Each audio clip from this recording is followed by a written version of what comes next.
God said, let the waters under the heaven be gathered together in one place. The dry land appeared. It was so.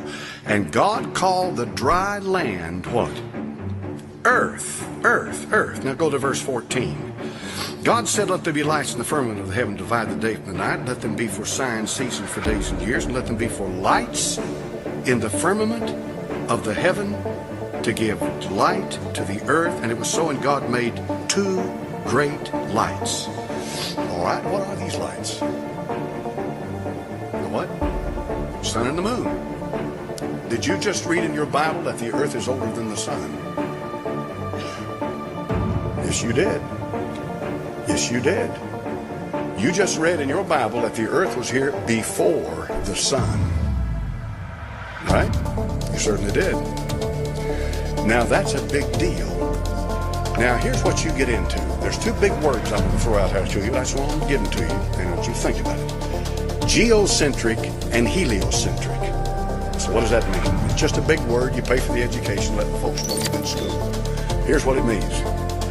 Geocentric means that the earth is the center of the universe. Heliocentric means that the sun is the center of the universe, known universe, our solar system, and everything revolves around the sun. With a geocentric view, the sun and everything revolves around the earth, and the earth is fixed where it is. Now, here's the thing.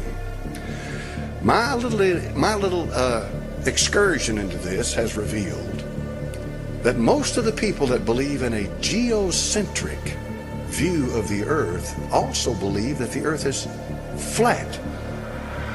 I'm going to throw some things out there for you this morning. I love debate.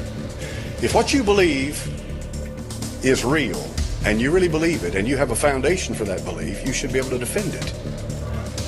I have no respect for somebody who says, well, I believe this and that, and you don't have anything to back it up. I'm not saying I believe in a flat earth. No. But there are some interesting points they make. Let me give you one. How many understand if the earth is a ball out here in space, then it has a curvature to it, right? It has a curvature. It's going to have a curvature. You're going to see a curvature. Now, what's going to be more apparent is the higher you get, the more you're going to be able to see the curvature, right?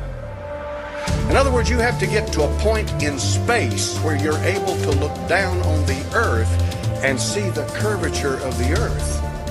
And therefore, prove without a doubt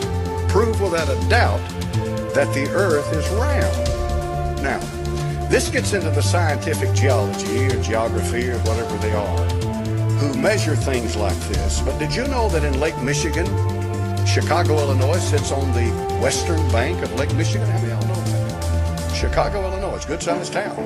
At one time, Chicago was the second largest town in America. Chicago, Illinois. It sits right there. It butts right up against Lake Michigan. Right up against it, Lake Michigan. You can go 40 miles across the peninsular part of Michigan. I forget the name of the town over there, and it's in another state. And you can get out there on a boat 40-something miles away from Chicago and look across Lake Michigan, and you can see the skyline of Chicago, Illinois. A meteorologist was talking about what he called what is that thing? A mirage. A mirage. The phenomenon of a mirage. That makes sense, doesn't it? That makes sense for the curvature of the earth. How many follow me here now? See, he was trying to explain to people, how can we 40 miles away see Chicago? What you're seeing here is a mirage. And he was explaining to them how that the light was coming up and bouncing back down, and it was a mirage. You weren't really seeing Chicago by looking straight at it. You were seeing a reflection of Chicago through the clouds and the atmosphere and whatever else is up there. So these guys up there, they got in this boat. You've always got somebody like this. They hooked up their cameras. They had to wait for a certain day to come clear enough, because 40 miles is a long way to see, folks. And they got in their boat, and they hooked up their cameras, and they focused in on Chicago. You could barely see it, barely, because of the haze in the distance. But they kept their cameras trained on Chicago, Illinois, and they began to cross Lake Michigan. And do you know something? Nothing ever changed except Chicago got clearer. Now, if you're following me in all of this, here's the point. If the earth is curved, they should not have been able to see Chicago 40 miles away. Is that right? I'm not saying I believe it, but it makes me think. How did they see Chicago? Airline pilots, when they go up, flight level, let's say 30, 35, in other words, 30,000 or 35,000 feet in the air. Let's say they're up there at 35,000 feet. As they rise in that aircraft, did you know what amazing thing happens? The horizon rises. Now, if the horizon was curved, would it rise or would it fall? So you believe in the flat earth? No, but I'm believing, listen to what they got to say. You see, here's their point. Their point is that God made the earth and he made everything else as it relates to the earth. And the earth is the center of God's plan for man. And that it is here the issue of sin and salvation is settled.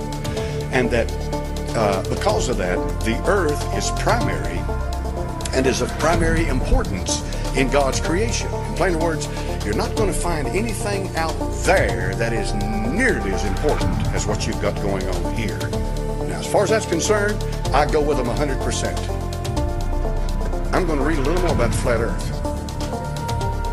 Here's why. I may never believe the earth is flat, but I may learn a lot of things from it that may help me understand my Bible in ways that I could never understand it before.